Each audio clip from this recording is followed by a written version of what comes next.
বাংলাদেশে যে অঞ্চলে বেড়াতে চান সেই অঞ্চলে আমি 3 দিনের সফরে নিয়ে যাব। আরেকটি ঘোষণা, যে ওয়ার্ড সর্ব আগে মুক্ত হবে সেই ওয়ার্ডের রাস্তা, মসজিদ, মন্দির, স্কুল, মাদ্রাসা সবার আগে উন্নয়ন করা হবে। দোহাই লাগে, যারা পারবেন না তারা দরখাস্ত নিয়ে আমার পিছনে ছুটাছুটি করবেন না। আমরা 3 স্তরে করব। যারা সর্বপ্রথম সবুজ পাতা,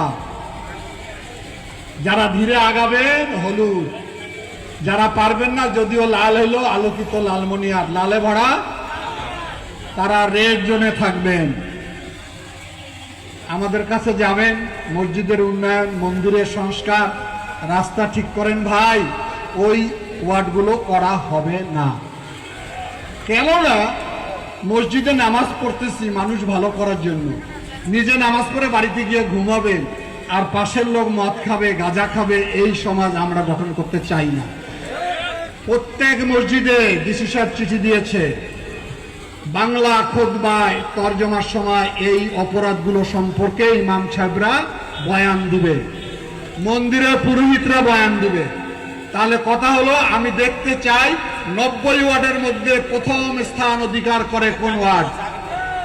কারা পারবেন হাত তোলেন দেখি। মারহাবা মারহাবা।